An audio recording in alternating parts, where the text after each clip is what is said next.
This week on the agenda, Italy votes in the most right-wing government since the Second World War. What does the rise of Meloni mean for the country, the EU and the world?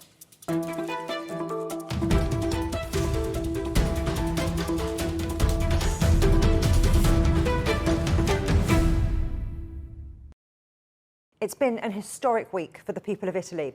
Just as the pollsters have predicted, they'll now have not only their first female prime minister, but more importantly, the most right-wing government since Mussolini.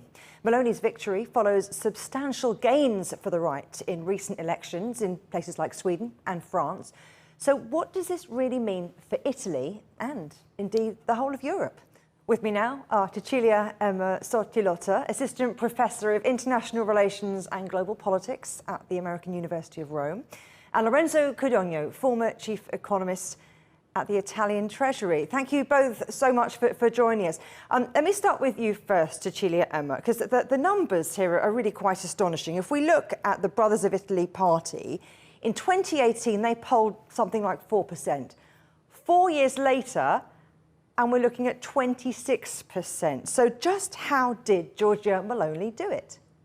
So I would like to say, first of all, that that's not so unusual in Italian politics. Actually, we've seen other parties doing more or less, having more or less the same trajectory. So, for instance, the Five-Star Movement, which did not exist in 2000, and it was created in 2009, received over 23% of preferences for the Chamber of Deputies in 2013. So that's not unusual. I think that the answer there is probably to be found in the profound dissatisfaction that the Italian electorate has been experiencing in the past few decades.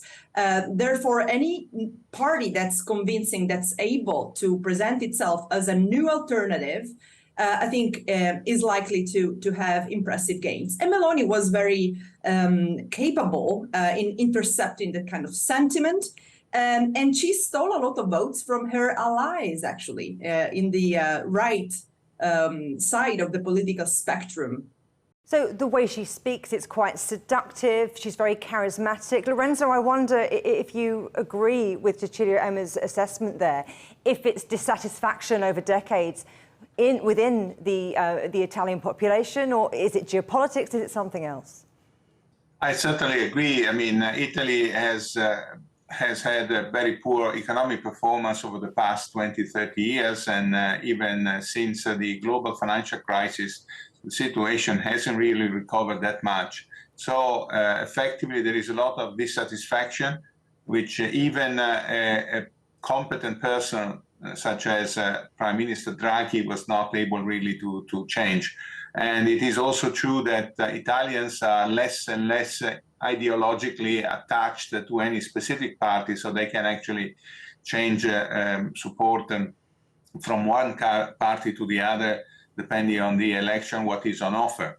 Having said that, I think the outcome of the elections are very much the result of a disappointing performance of the left, the center-left, because the center-right presented itself as a united front, while the center-left was disunited in three blocks, effectively. One centrist bloc, the PD, which is a Social Democrat party, and then the Five-Star Movement, which is now very much leaning to the left. So I think given Italy's electoral system, there was no chance for the center-left to win this election. You talk about that disappointment with the left, which has given impetus to the right. And Cecilia, I wonder what you think that the victory for Meloni really says about what's happening across the rest of Europe, that move to the right and the far right. You know, is right-wing populism, like the Brexit campaign in the UK, the rise of the Sweden Democrats, Marine Le Pen's surge in France, is that the new normal? First of all, I'd like to say that I absolutely agree with Lorenzo's analysis. I think this is perhaps much more of a failure of the left, center-left, rather than a victory for the right. And I don't necessarily agree that Italy is turning right in terms of votes. Italy is turning right because the electoral system really provides a huge bonus for parties that manage to create a coalition. And the left didn't, as Lorenzo was saying, the left didn't do that, which really made it very easy for the right to win. Now, having said that, of course, we are sort of seeing that the right is gaining momentum across Europe. And I think that, again, there are certain issues that perhaps the left is not addressing. Socialist parties or center-left parties are not perceived as responsive to certain needs, evidently, of the population. And that greatly helps far-right or populist parties that are not exactly the same thing, right? So we saw that with Brexit. I think that it was a perfect example of how a fringe party managed to instrumentalize the country's membership in the EU to sort of give voice to a number of problems that perhaps had not been addressed. So concerns about migration, concerns about the healthcare system, which had been privatized and whose services had been the worsening in terms of performance and so on and so forth. So I think that's perhaps the leading thread that we see across Europe. But Cecilia, Emma, you make it sound like it was almost an accident of the electoral system, and yet you list all of those policy objectives that are tapping into the electorate. When you hear Meloni speak and she talks of God, family, and the state, that sounds a little bit like what we heard in parts of Europe in the 1930s. Yes, but in the case of Italy, I think that has also to do with the fact that the country didn't really reckon its fascist past as much as, for instance, other countries did with their own past. And so I think she's playing with that kind of narrative that is still kind of alive in the country.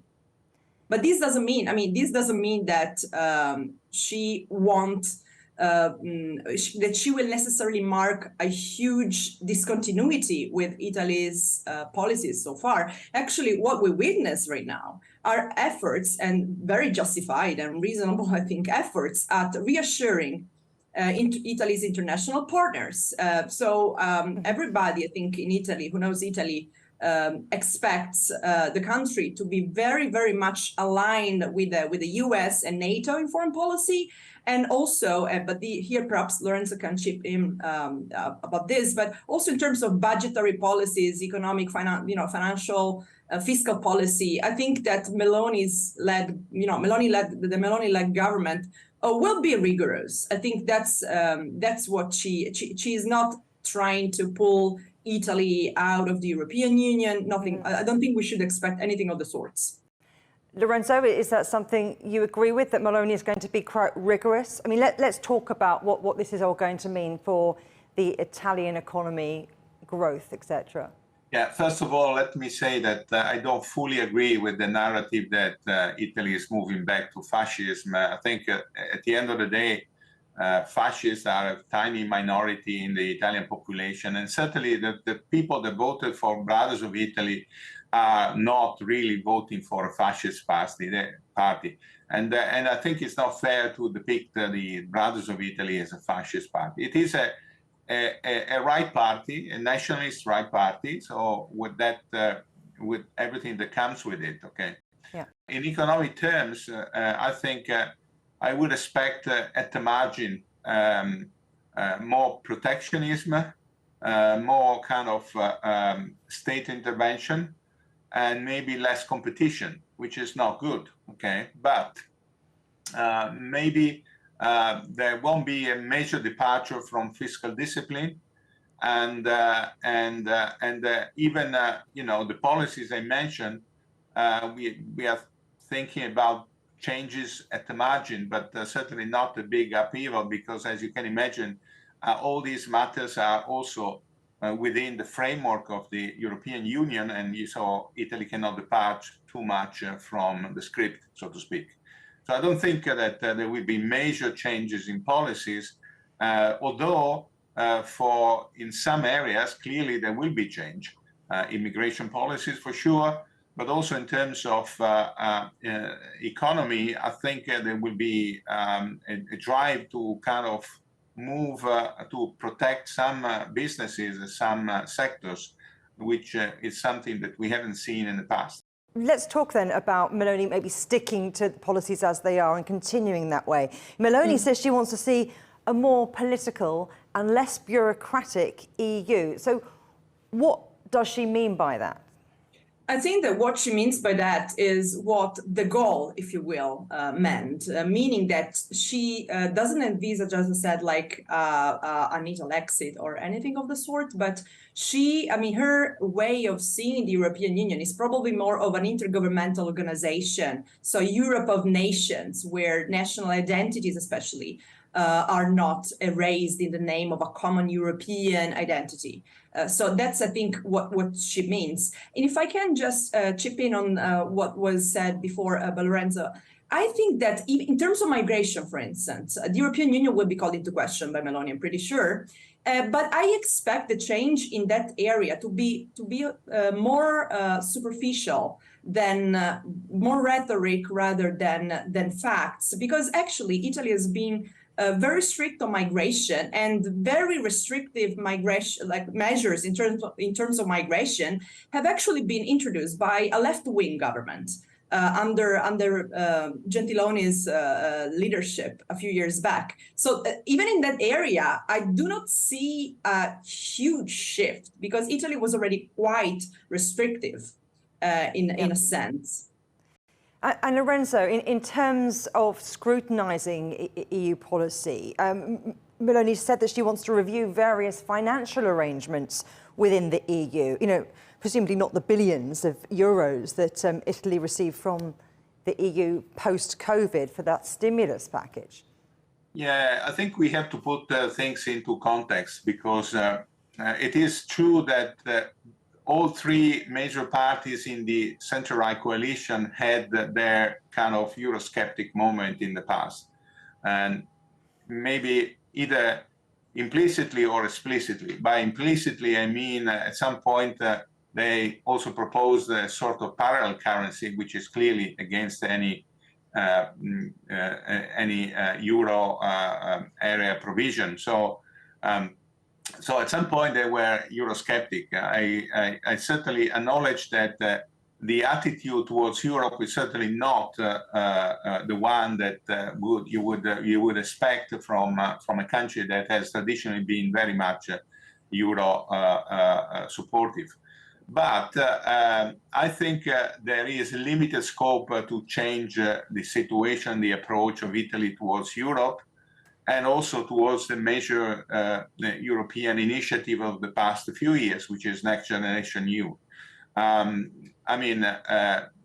Backsliding on a package that is worth more than 200 billion of loans and grants would be nonsense for anybody. Okay, yeah. This is kind of free money coming from Europe. So my guess is that the new government will like to change some bits and pieces at the margin.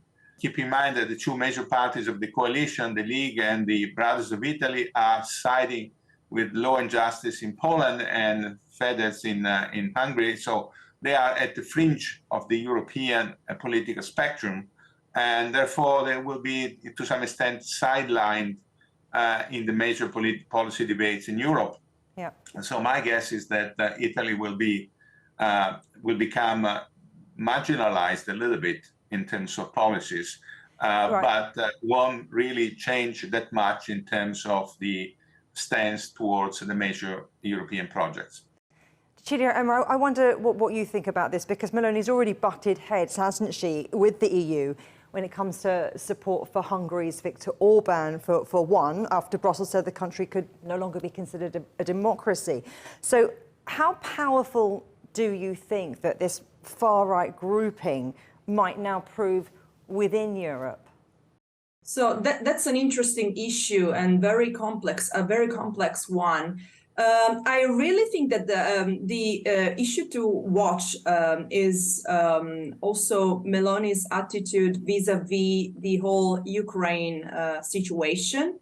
And I think that, as a matter of fact, she will probably be closer to Poland in many ways than to Hungary, precisely because, and you know, Russia, the Russian issue really divides Hungary from Poland, because Poland is firmly placed in the NATO camp, so to speak. So, and I expect sort of Meloni to bang wagon with that kind of choice, which will make her less marginalized perhaps in Europe, because again, the European Union is very much aligned with NATO at this point on the Ukrainian issue. And this very morning, I think Meloni was thanked by, I mean, there was a sort of congratulation by Zelensky on Twitter to Meloni for winning the election, and Meloni replied in English, because of course her audience in this case is not Italian, but it's rather, again, the European Union, you know, the US, and she replied by saying that Italy stands firm supporting Ukraine. So that's perhaps a way in which she can avoid the marginalization. And also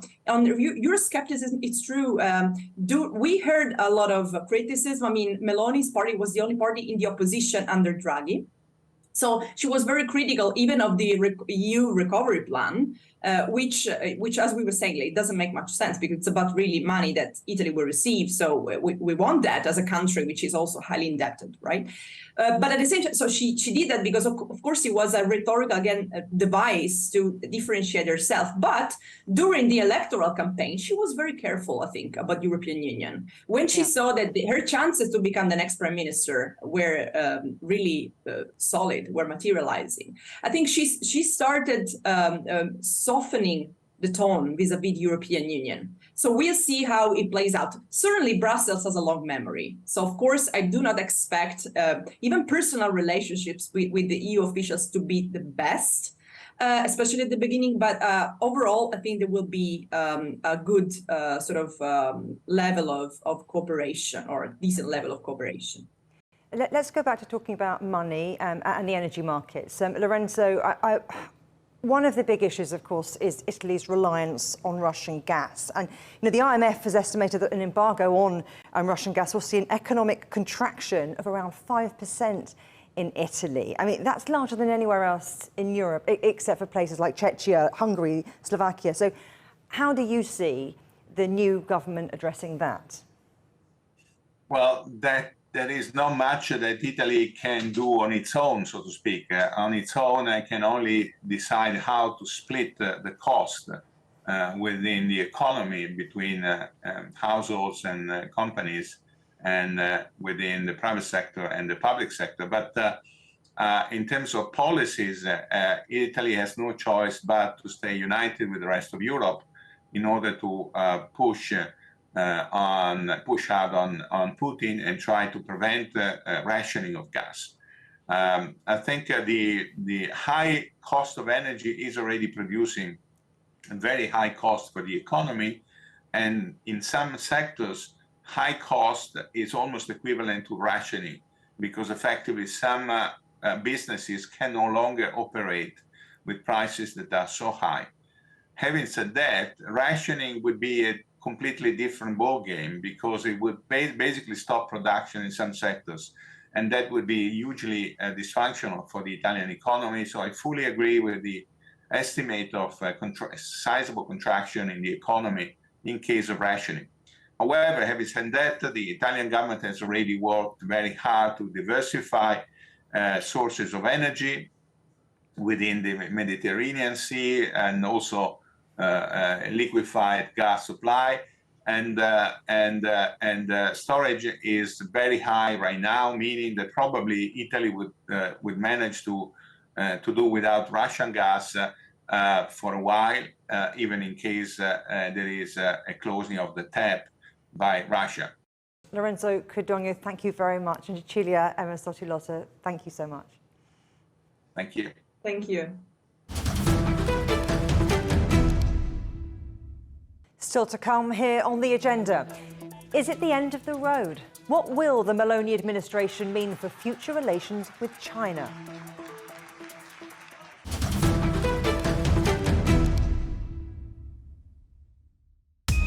Roger, Ricky, last clear.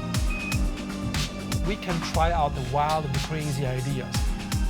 Nothing can stop an idea whose time is coming. This idea is coming. I actually feel quite comfortable in isolation. We should all be very basic when we're trying to save the world. Awesome. We hope it will happen. We have to live in hope.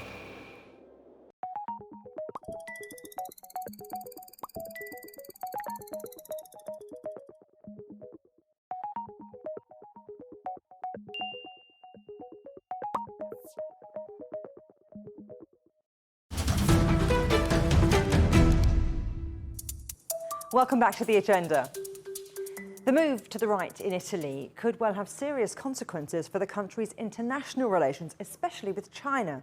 During the campaign, Meloni said she had no political will to favour Chinese expansion into Italy or Europe. To consider whether she'll follow through on that statement, I'm joined now from Beijing by Michele Guaracci, China expert and former Undersecretary of State at the Italian Ministry of Economic Development. Thanks so much for joining us. Now, of course, Italy was the only G7 to sign up to China's Belt and Road Initiative, signing that memorandum of understanding back in 2018, which I believe you played a part in drawing up. Now, Meloni, she suggested she wants to pull out of that agreement. I mean, do you think she will, or was that just talk as part of the election campaign?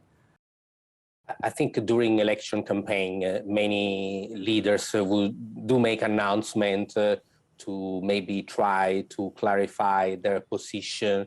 And most times, all statements against certain countries are really not aimed at those countries, but to reassure the other side, in this case, the United States, that Italy would remain a solid member of the NATO and of the EU.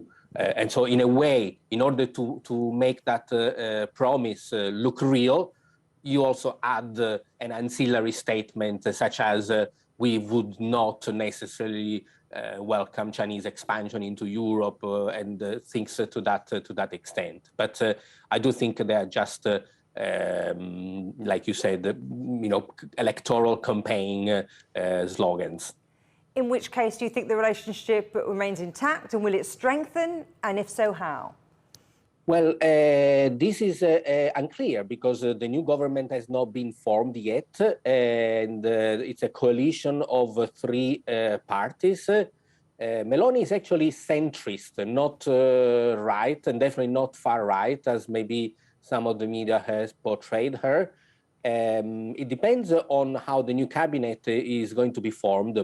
Now, the relationship with China is an important relationship because China is the fourth trading partner of Italy. So it is impossible to do without China, and also without the rest of Asia and Africa that in a way goes along with China. So whilst the US, France, and Germany are our top three trading partners, there is another part of the world that keeps on growing. So I think the trick, and this is what I try to do, is to separate geopolitics from trade.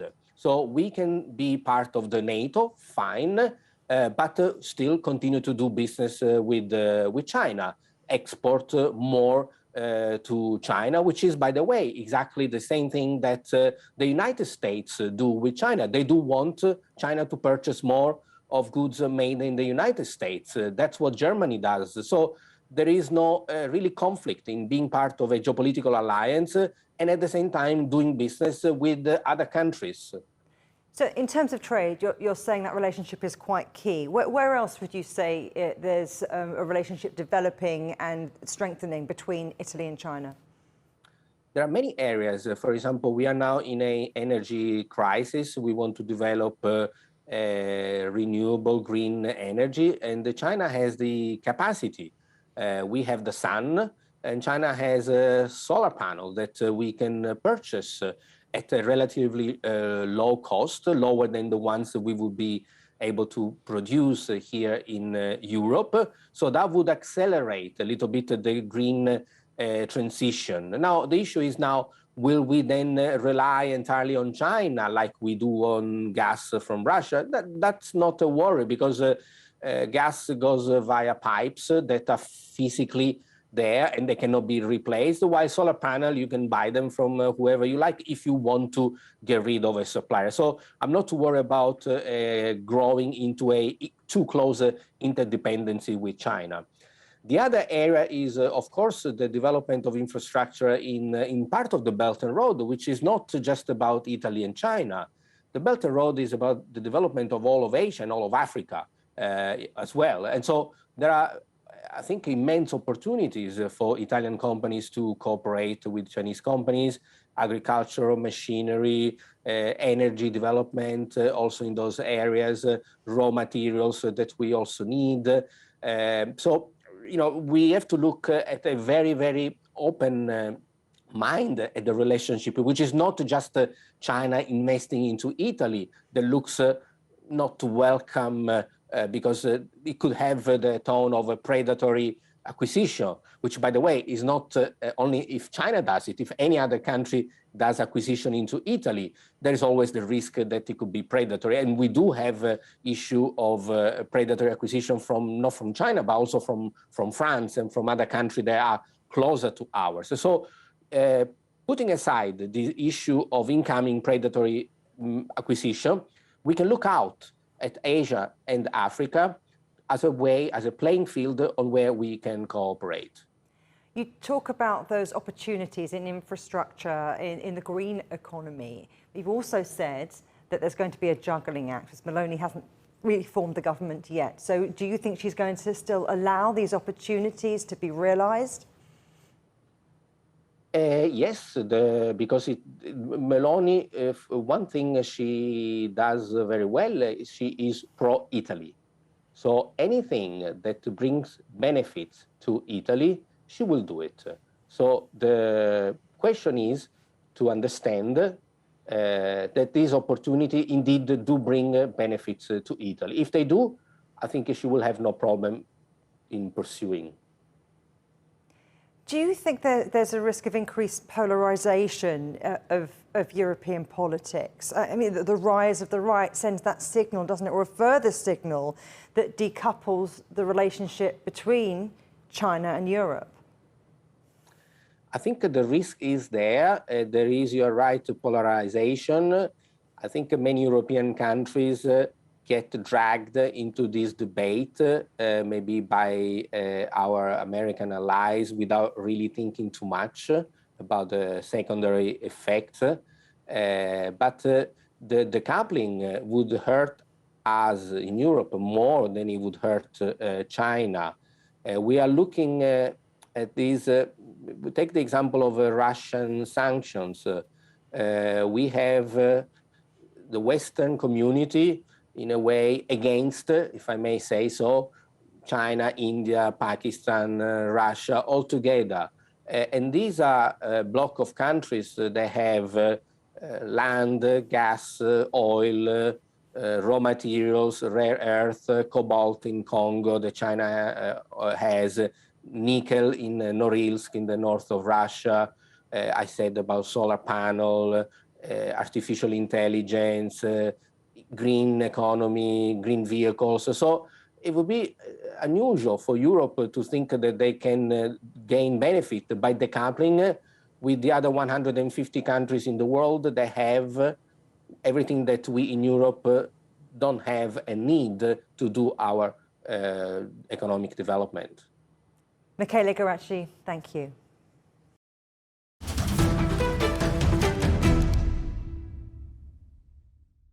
You can watch every episode of The Agenda in full on CGTN Europe's YouTube channel. And for exclusive extra content from me, my guests and the rest of the team, don't forget to check out The Agenda Show on TikTok.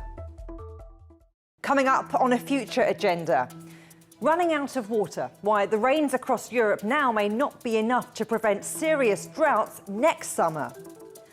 But for now, from me, Juliet Mann, and from all of the Agenda team here in London, goodbye.